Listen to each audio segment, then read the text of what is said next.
पारस अनुपेक्षा का स्वाध्याय हम सभी कर रहे हैं। आचार्य कुंद स्वामी द्वारा विरचित। णमितूण सवसिद्धे जाणुत्तम खवीददीह संसारे। दस दस दो दो यजिणे दस दो अणुपेहणम वोचे। नमो अरिहंताणम नमो सेताणम नमो आयर्याणम नमो उवज्जायाणम नमो लोये सवसाहुणम। पंच परमेष्ठी भगवान की जय। अगले 45 मिनट के लिए सभी प्रकार के पापों का त्याग करके सभी 9 बार नमोकार मंत्र पढ़ लें।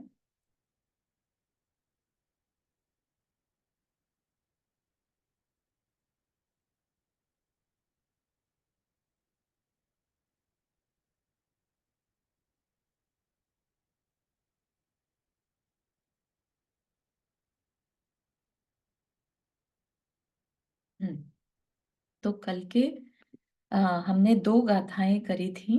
पहला तुमने आज चारों दिखा रखे हैं क्या? मेरे को नहीं दिख रही बुक। स्क्रीन नहीं शेयर किया गया। स्क्रीन शेयर है रेखा जी, दिखना चाहिए। बाकी सबको दिख रहा है क्या वारस अनुपे का? हाँ।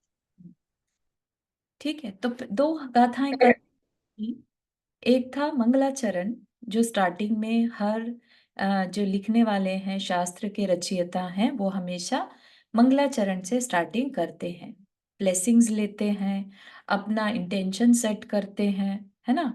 तो ये बहुत बहुत जरूरी रहता है मंगलाचरण, ठीक है, प्रतिज्ञा वाक्य। और सेकंड जो गाथा थी उसमें हमने 12 अनुप्रेक्षाओं के नामों को जाना था। ठीक, अब मेन चीज ये देखने की है कि आचार्य कुंद स्वामी जो इतने बड़े आचार्य रहे, है ना, उन्होंने इन 12 भावनाओं को एक अलग ही पूरा का पूरा शास्त्र जी लिख दिया। 91 गाथाएं हैं इसमें, है ना। और आचार्य जो बहुत बड़े आचार्य हैं, जो कि बड़ी बड़ी चीजें लिख सकते थे और सिद्धांत की बातें लिख सकते थे, उन्होंने बड़े बड़े आध्यात्म ग्रंथ भी लिखे हैं। तो ये 12 भावनाएं लिखने का क्या पर्पस रहा होगा अलग से, है ना।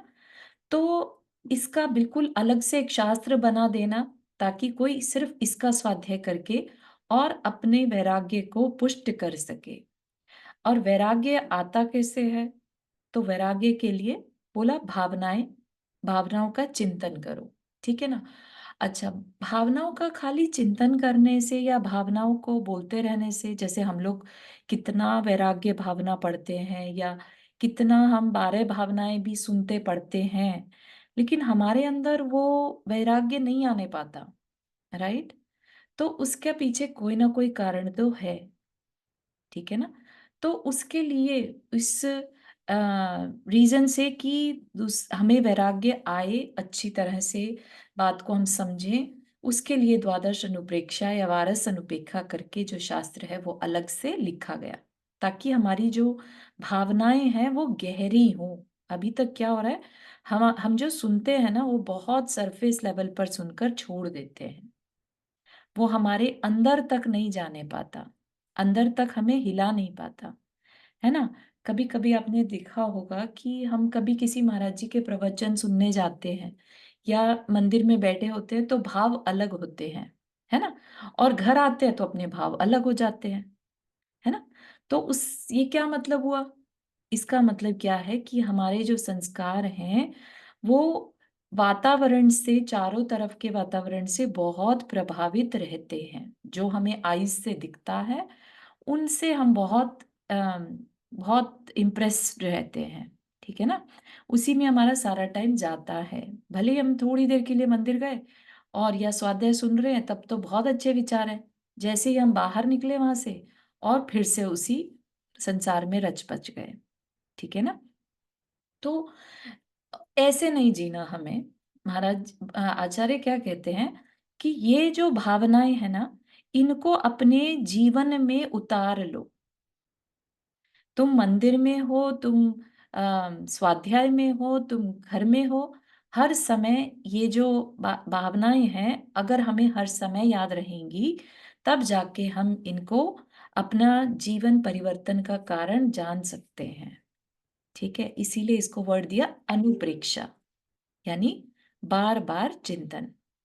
ठीक, तो हमें इस चीज को इम्पोर्टेंस देना होगा कि आचार्य कुंदकुन जैसे बड़े आचार्य ने अगर कुछ भी कहा है, एक गाथा भी हमारे लिए कही है, तो हमें उसके डेप्थ में जाना चाहिए।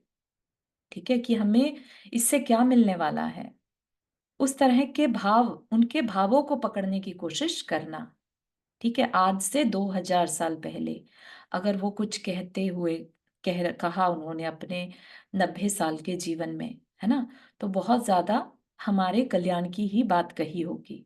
ठीक, तो उन्होंने अगर पहले सिद्धों को, 24 तीर्थंकरों को नमस्कार किया, तो इतना झुकना हमें भी चाहिए। हम किससे किसके आगे झुके? तीर्थंकरों के आगे, सिद्धों के आगे, और हमारे पंच परमेष्ठी उनके आगे। ठीक है ना, किस लिए झुकना चाहिए? क्योंकि उन्होंने अपने दीर्घ संसार को काट लिया, तो हमें भी उनको फॉलो करना है। ठीक है ना, हमारी दृष्टि कहाँ पर है? इसलिए नहीं है कि 24 तीर्थंकरों का समूह शरण रचित होता है, देव उनके आगे झुकते हैं, उनकी विभूति है, या सिद्ध हैं तो बड़े शांत हैं, आनंद में हैं, इसलिए नहीं।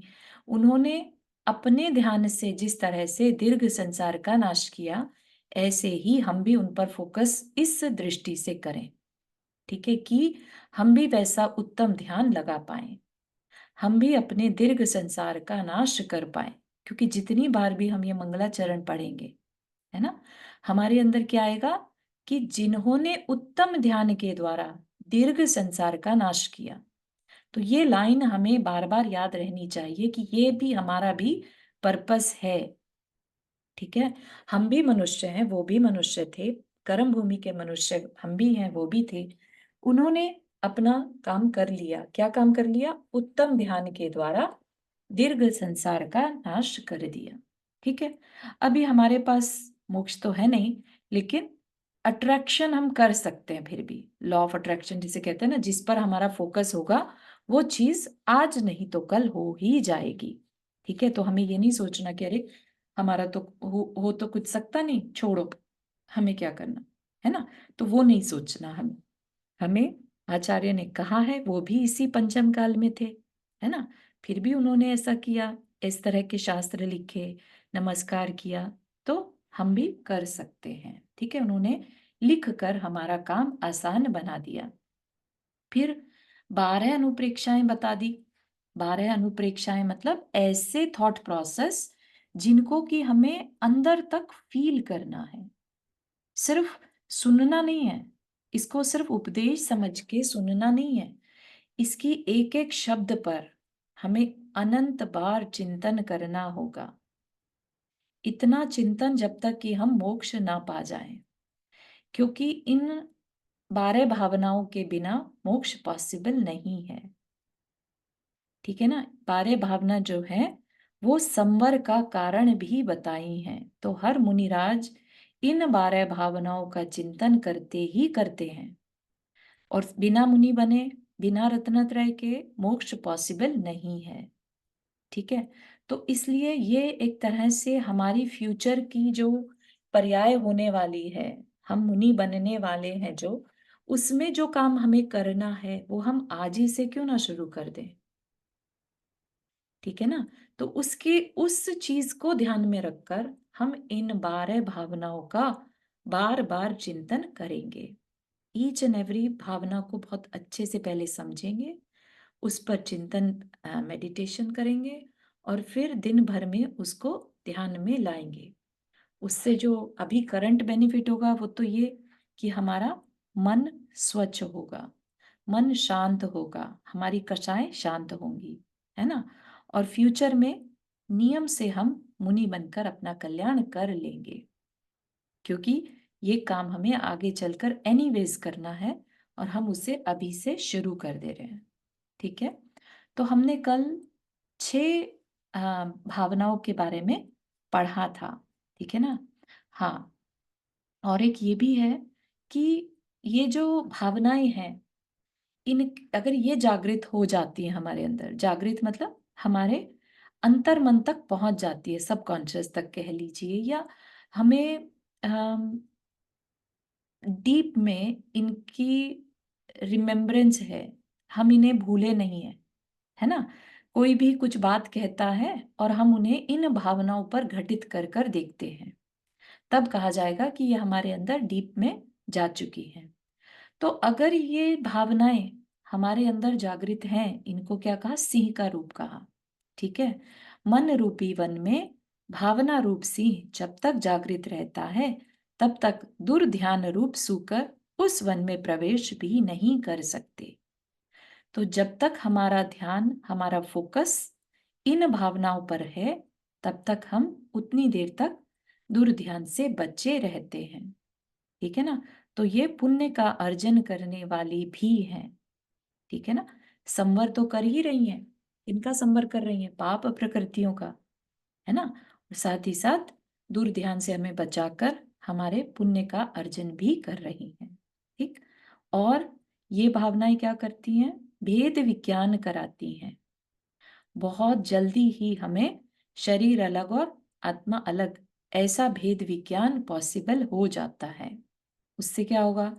आत्मा में परम समता रूप भाव को विकसित करने में अत्यंत आवश्यक साधन है। ठीक है ना? यही तो है हमारा गोल। हमें यही तो बार बार कहा जाता है ना कि समता से रहना, समता ही साधना है, समता ही समाधि है।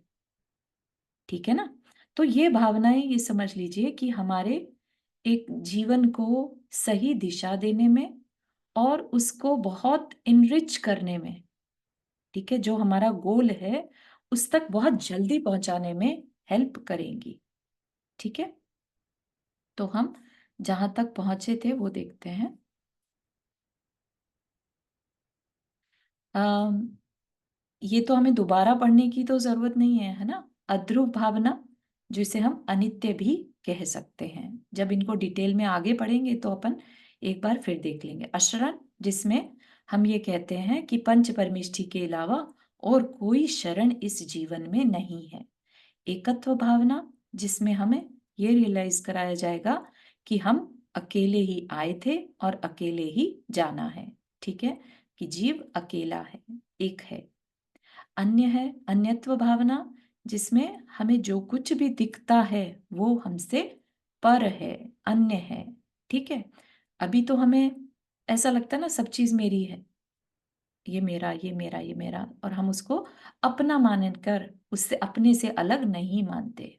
ठीक है ना? तो अन्यत्व भावना कि जो कुछ भी दिख रहा है, क्योंकि जो दिखेगा वो क्या है? पुद्गल है ना? तो सब कुछ पर है। ठीक?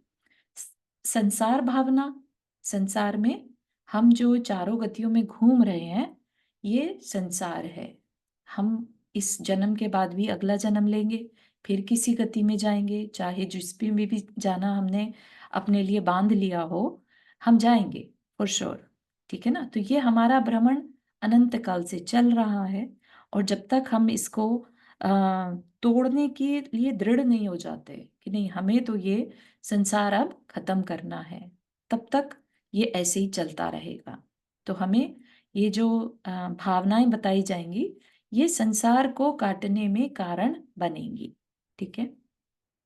फिर था लोक भावना पर आए थे हम लोग, नहीं, लोक भी हो गया था, लोक एक्चुअली अशुचि तक हो गया था। लोक है जो मनुष्य के आकार का एक संरचना है, जिसमें कि चारों गतियों के जीव रहते हैं। ठीक है? और 6 द्रव्यों से जो बना है, जिसका निर्माण किससे हुआ है? मतलब ऐसा निर्माण नहीं कि किसी ने बना दिया, अनादिकाल से है और अनादिकाल तक रहेगा। किसी ने नहीं बनाया, बस वो है, लेकिन किससे बना है? वो 6 द्रव्यों से भरा है। ठीक है? कोई भी इसका नाश नहीं कर सकता। वो है लोक भावना। तो उसका चिंतन करने से हमें अपने अहंकार में छोटापन दिखने लगता है। अरे, हम किस पर अहंकार करेंगे? ठीक? अशुचि भावना, अशुचि शरीर की अशुचि, राइट? ये शरीर जिसे हम अपना, जिसके लिए हम इतना अट्रैक्ट रहते हैं, है ना? हमारे सबके अंदर जो आहार, भय, परिग्रह और मैथुन, ये 4 संज्ञाएं हैं, ये सब इस शरीर के कारण से हैं। इस शरीर के कारण ही हम घूमते रहते हैं संसार में।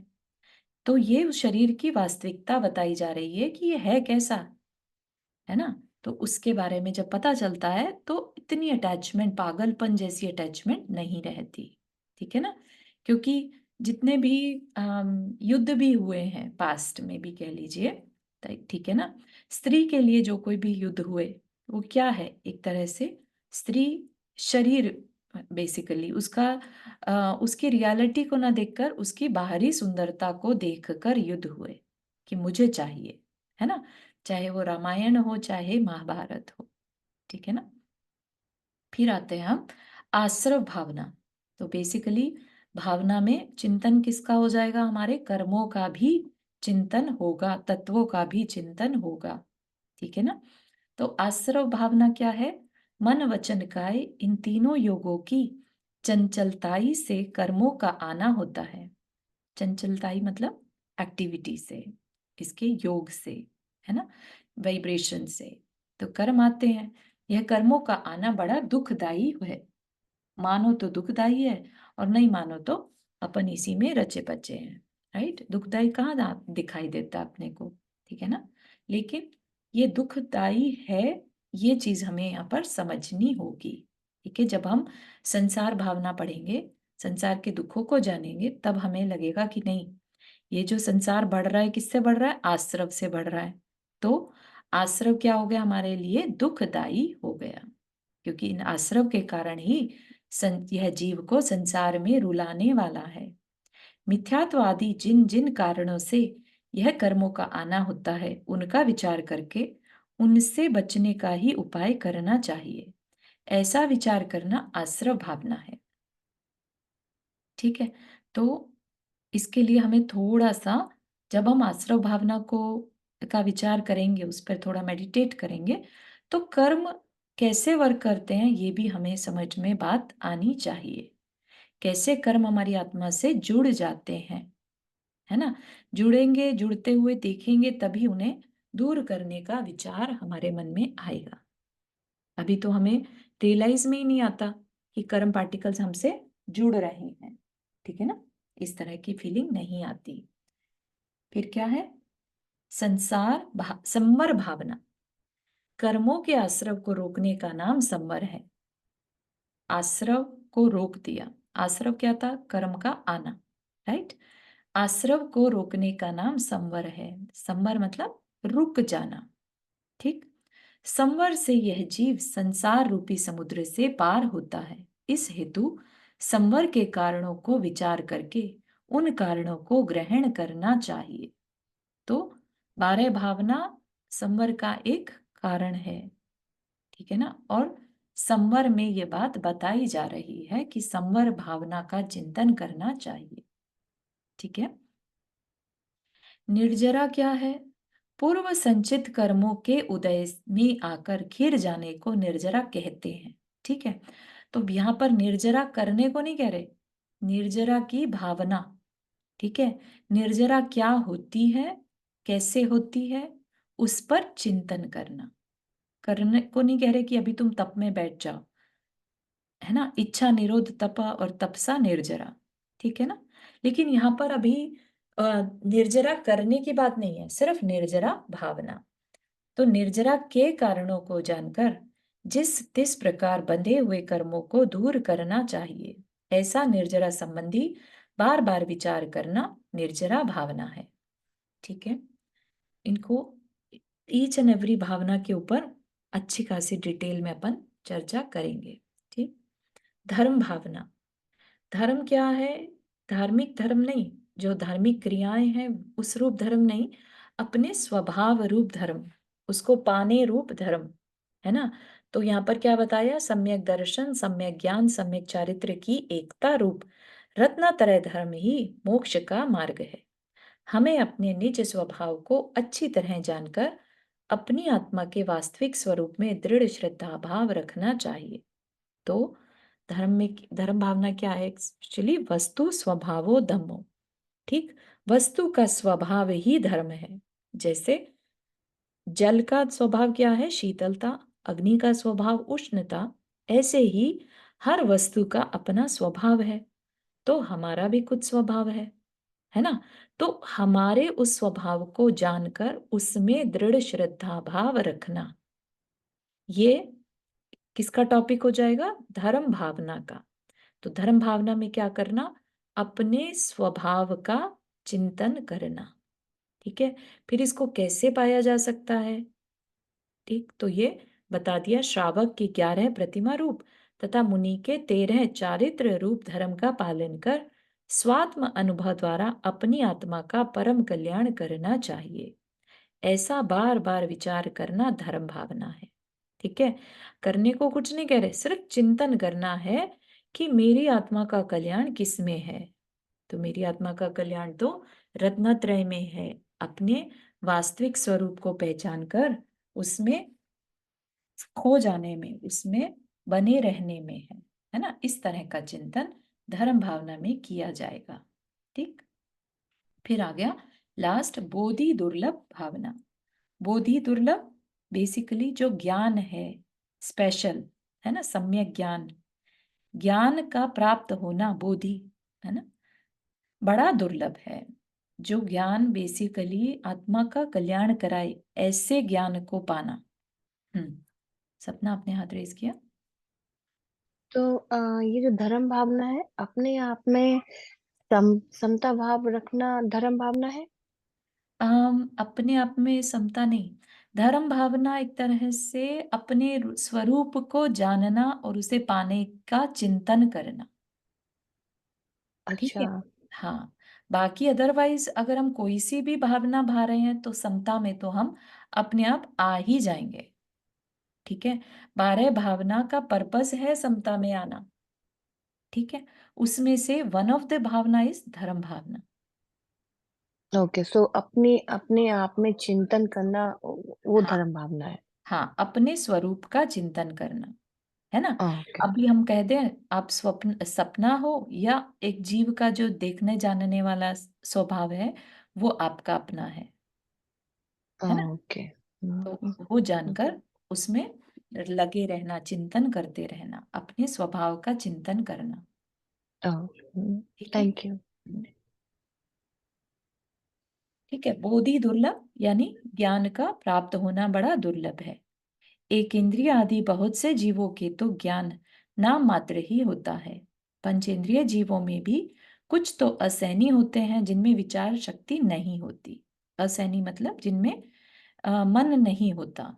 ठीक है, जो कुछ याद नहीं रख सकते, समझ नहीं सकते, तो ऐसे जीव भी होते हैं। ज्यादा नहीं होते लेकिन होते हैं। ठीक है ना?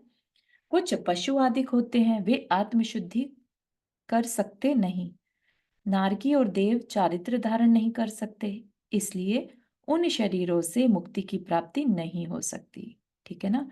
तो कहना क्या चाह रहे हैं कि जो मनुष्य शरीर मिला है ना, उसमें अगर हमें चारित्र पालन करने मिल जाए, ऐसा क्या कहा जाएगा? इसे बोधि दुर्लभ। मनुष्य देह का मिलना, उसमें भी चारित्र के साथ होना, रत्नत्रय को के मार्ग पर बढ़ जाना, यहाँ मुझे अपना कल्याण करना है। ठीक है, जैसे अंधे मनुष्य के हाथ बुटेर का आना कठिन है। नॉट श्योर बुटेर क्या होता है, किसी को जानकारी है तो बताना। मतलब कि लेट से कुछ गुम गया और वापस से वो उस अंधे पर्सन को मिल जाए, ऐसा बहुत कठिन है। ऐसा एग्जाम्पल जो दिया जाता है वो नॉर्मली क्या, कि अगर चौराहे पर कोई डायमंड की रिंग गुम जाए। हाँ, कुछ कह रहे हैं रेखा जी? आई थिंक पक्षी है राय, आई थिंक सो। हाँ, बटेर है ना, बटेर का पक्षी जो होता है, अंधे मनुष्य के हाथ में बटेर आ जाना कठिन है, ऐसे ही मनुष्य जीवन का मिलना दुर्लभ है। ठीक है, मनुष्य जीवन, इस एक और एग्जाम्पल इसके लिए दिया जाता है, जैसे चौराहे पर अगर कोई डायमंड रिंग गुम जाए और बहुत बिजी चौराहा है ना, तो और उसको फिर से ढूंढ पाना वहां पर बहुत बहुत मुश्किल है।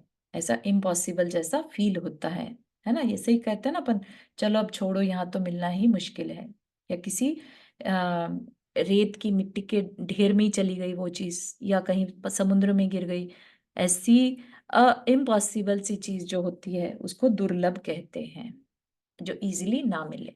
ठीक है। मनुष्य जन्म शुभ कर्मों से मिल भी गया तो फिर उसमें उत्तम श्रावक कुल, धर्म साधन के उपायों का मिलना, इंद्रियों की परिपूर्णता, ठीक है ना, इतनी सारी चीजें। क्या कहा कि लेट से मनुष्य जन्म मिल गया, किसी वजह से मनुष्य आयु मिल गई, उसमें फिर उत्तम श्रावक कुल, राइट, अच्छा फैमिली मिलना, धर्म साधन के उपायों का मिलना कि हम धर्म कर पाए, ठीक है ना, जाकर अपना व्रत उपवास कर पाए, स्वाध्याय कर पाए, देव पूजा गुरु उपासती कर पाए, ठीक है ना। इंद्रियों की परिपूर्णता, सारी इंद्रियां हैं हमारे पास, निरोग शरीर है, दीर्घ आयु है, इन सब का मिलना अत्यंत दुर्लभ है। इन सब के मिल जाने पर भी धर्म उपदेश तथा धर्म साधन का समागम मिलना कठिन है। ऐसी दशा में अपने आत्म कल्याण का स्वर्ण अवसर यदि किसी प्रकार मिल गया तो उसे अपना अहोभाग्य मानकर प्रमाद करना और आत्म कल्याण न करना अति मूर्खता है। यदि इस दुर्लभ मनुष्य जन्म को पाकर यथार्थ ज्ञान को प्राप्त नहीं किया और अपने स्वतंत्र निज मुक्ति पद को प्राप्त करने का प्रयत्न नहीं किया तो फिर इस नर भव का तथा मोक्ष प्राप्ति के अवसर का प्राप्त होना अत्यंत दुर्लभ है। ऐसा बार बार चिंतन करना बोधि दुर्लभ भावना है। ठीक, तो ये थी 12 भावनाएं। अभी आज हम यहीं तक रखेंगे और आप सभी अपना आपको प्रिपेयर कर लीजिए मेडिटेशन के लिए। 15 मिनट का रखते हैं। ठीक है, आप सभी अपने को एक व्यवस्थित कर ले, जहां पर बैठे हैं, चेयर पर बैठे हैं या नीचे बैठे हैं, बेड पर बैठे हैं, जैसे भी जहां पर भी बैठे हैं, सोफा पर बैठे हैं, कंफर्टेबल हो जाए। ठीक है, पूरी तरह से मन को यहीं पर ले आए, बाहर की किसी भी चिंता से मन को हटा लें। 3 गहरी सांस लीजिए।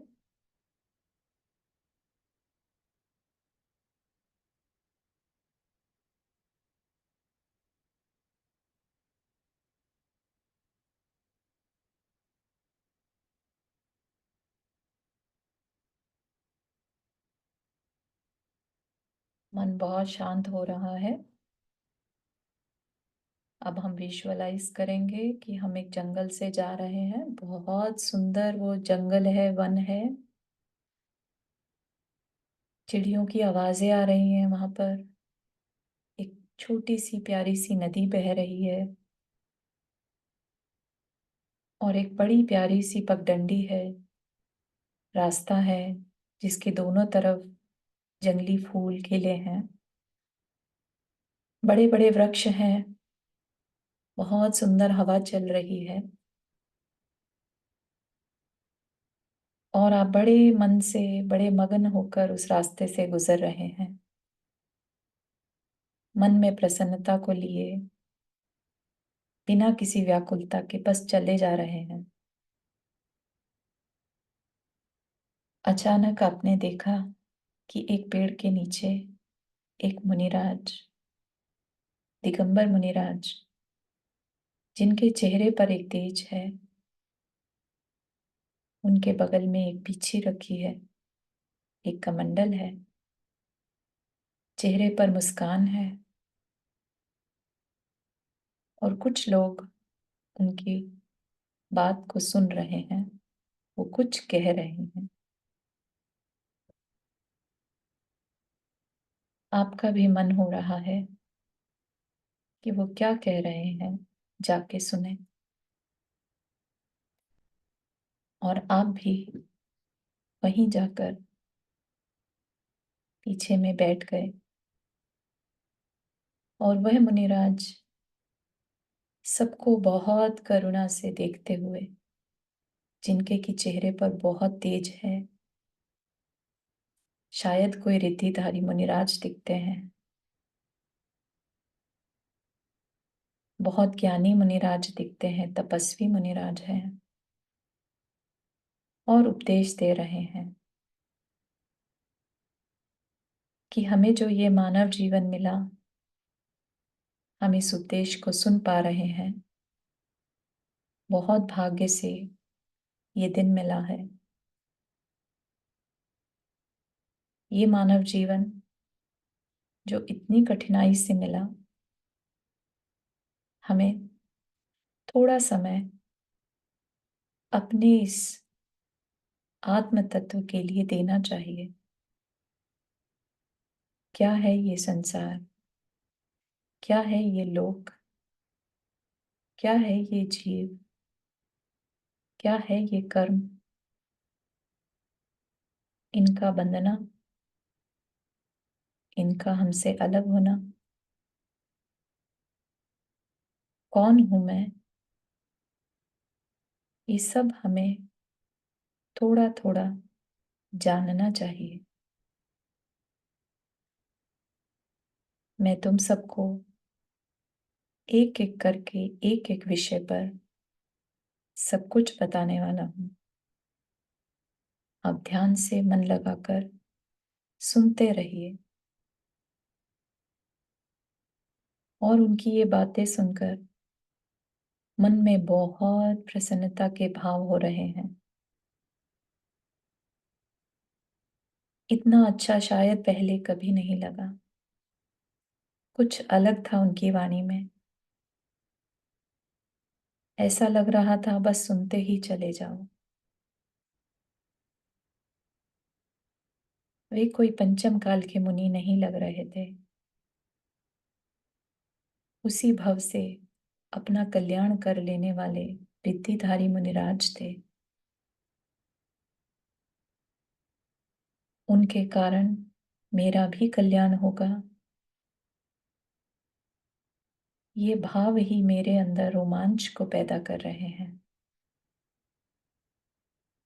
मेरा ऐसा अहोभाव, अहोभाग्य कि ऐसे महान मुनि के मेरे दर्शन हुए, उनके इस तपस्या की अनुमोदना मन वचन काय से उन मुनिराज को बारंबार नमोस्तु, नमोस्तु, नमोस्तु। उन्होंने अपना सब कुछ छोड़ दिया। एक बियाबान जंगल में इतने शांत, इतने प्रसन्न, मेरे पास तो सब कुछ है, फिर भी कितनी बार क्रोध आदि भाव मेरे अंदर आ जाते हैं। अहंकार आ जाता है, ईर्ष्या आ जाती है, निंदा आ जाती है, लालच आता है, भय आता है। और उन मुनिराज के पास सिर्फ एक आनंद के अलावा और कुछ भी भाव नहीं थे। किसी तरह का कोई क्रोध, कोई मान, कोई लोभ, कोई माया, भय, चिंता, ऐसा कोई भी भाव उनके अंदर नहीं दिख रहा था।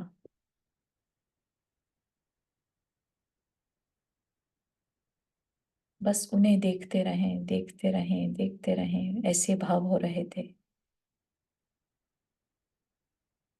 लेकिन घर तो जाना ही था। अब वापस से चल पड़े उनको प्रणाम करके अपने घर की ओर। घर पर पहुंचे, वही मुनिराज का चेहरा बार बार ध्यान आ रहा है, उनकी बातें ध्यान आ रही हैं। उन्होंने कहा था, पंच परमेष्ठी की शरण लो। उनके ये वाक्य मेरे अंदर गूंज रहे थे। चत्तारि शरणम गच्छामि, अरिहंत शरणम गच्छामि, सिद्ध शरणम गच्छामि, साहु शरणम गच्छामि, केवली प्रणतो धम्मम शरणम पवच्छामि। मैं उन अरिहंत परमेष्ठी की शरण लेता हूँ जिन्होंने अपने घातिया कर्म को नाश कर दिया। अपने मोक्ष को निश्चित कर लिया और अपने द्वारा सब प्राणियों के कल्याण के लिए उपदेश दे रहे हैं। मैं उनकी शरण लेता हूँ। मैं सिद्धों की शरण लेता हूँ, जिन्होंने अपने संसार को खत्म कर दिया उत्तम ध्यान के द्वारा, आठों कर्मों को नाश कर लोक के अंत में सिद्ध शिला पर जा विराजे। मैं ऐसे सिद्धों की शरण लेता हूँ। मैं उन आचार्य, उपाध्याय और साधु की शरण लेता हूँ, जो 28 मूल गुणों का बिना किसी दोष के पालन करते हैं। किसी तरह का कोई परिग्रह नहीं, किसी तरह का कोई पाप नहीं, सिर्फ करुणा ही करुणा मन में लेते हुए, भरते हुए अपना और दूसरों का कल्याण करते हैं। मैं ऐसे साधु की शरण लेता हूँ। ऐसे पंच परमेष्ठी, वे ही मेरे आराध्य हैं, वे ही मेरा लक्ष्य है, वे ही मुझे मार्ग दिखाने वाले हैं। जिस रास्ते पर वो चले हैं या चल रहे हैं, मैं उस मार्ग की भी अनुमोदना करता हूँ।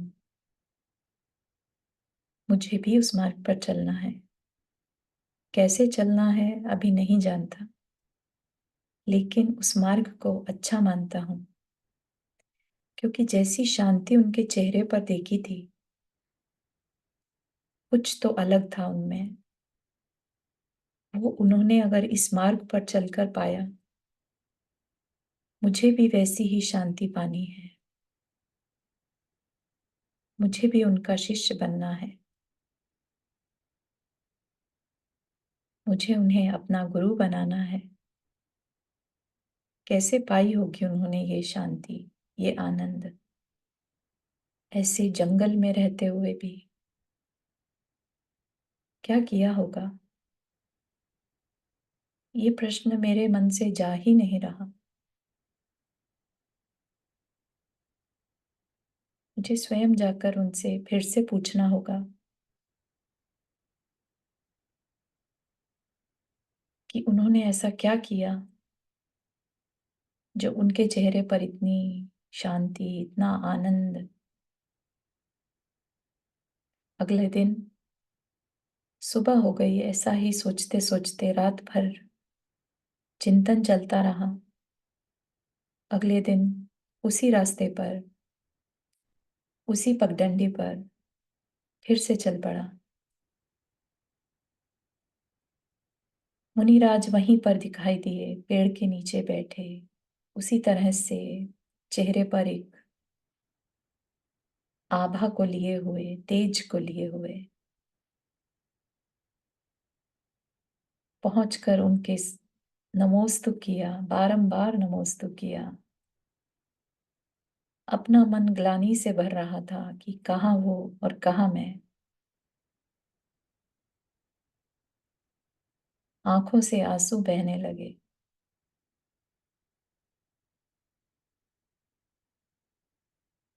अपने आप को पाने के लिए मन हो रहा था, बस कैसे ये गुरु, ये मुनिराज मुझे वो रास्ता बता दें, वो उपाय बता दें कि मेरे अंदर भी ऐसा आनंद, ऐसी शांति आने लगे। क्या करूं मैं ऐसा? मुनिराज, कुछ तो कहिए। मुनिराज बहुत करुणावान थे। कहने लगे, अपने स्वभाव को जानो, उस स्वभाव में रहने की कोशिश करो। तुम कौन हो ये पहचानो। ध्यान करो, चिंतन करो। ये जो 12 भावनाएं हैं, इनका बार बार चिंतन करो। मन शांत होगा। अपने आप को अपनी आत्मा के निकट पाओगे। बस करते चले जाओ। इतना करो जब तक कि अपने को न पा जाओ। फिर देखना, तुम्हारे अंदर भी वही आनंद, वही शांति होगी। अब मन और ज्यादा अहोभाव से भर गया कि मुझे भी वह रास्ता मिल गया, उस शांति के रस को चखने का, जो शांति उस मुनिराज के पास थी। वह भी तो मेरे ही तरह थे, लेकिन चिंतन करने मात्र से उनके अंदर इतनी शांति, इतना आनंद आ गया। मुझे भी करना है।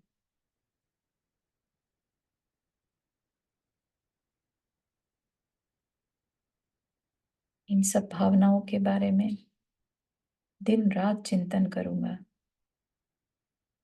मुझे भी अपने को पाना है। अब मैं भी उस रास्ते पर चलूंगा। बस शांति ही लक्ष्य है मेरा।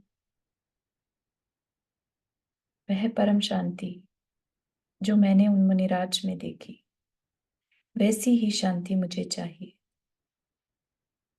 जैसी हमारे जिनेंद्र देव के चेहरे पर रहती है। उनकी शांत मुद्रा, मुख पर एक मुस्कान, जैसे दुख नाम की कोई चीज ही ना हो। किसी तरह की कोई आकुलता नहीं। हर समय आनंद की अनुभूति। वही मेरे लिए अब लक्ष्य है।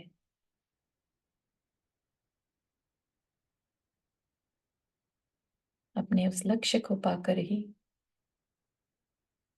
मैं अपने इस अमूल्य मानव जीवन को सार्थक करूंगा।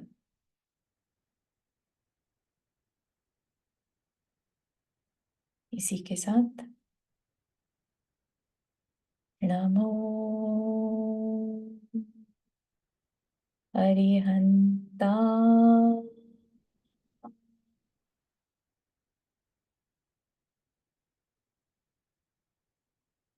नमो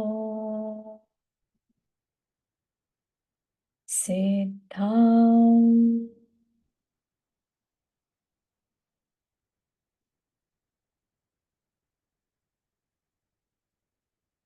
नमो आयर्यां।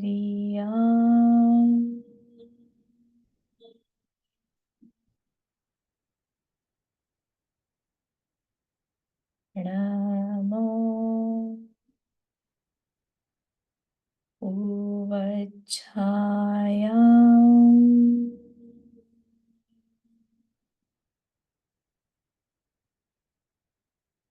नमो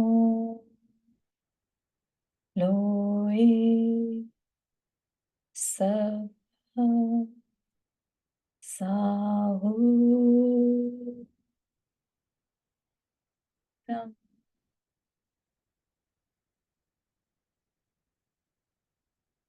पंच परमेष्ठी भगवान की जय।